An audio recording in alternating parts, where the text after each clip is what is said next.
কৃষিক্ষেত্রে একসময় কৃষকরা মাড়াই করত হাতের মাধ্যমে, তার পরবর্তী প্রজন্মরা এই ধরনের যন্ত্র দিয়ে কিন্তু মাড়াইয়ের কার্যক্রম করে থাকে।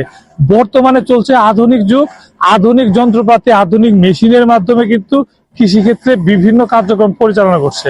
এটি বিলুপ্ত হলেও বর্তমানে এখনো বিভিন্ন গ্রাম বা কৃষকদের কাছে এখনো কিন্তু এসব হাতে মারানো, মানে এটা হলো পায়ে দিয়ে মাড়াই করার যন্ত্র কিন্তু এখনো মাঝে মধ্যে দেখা যায়।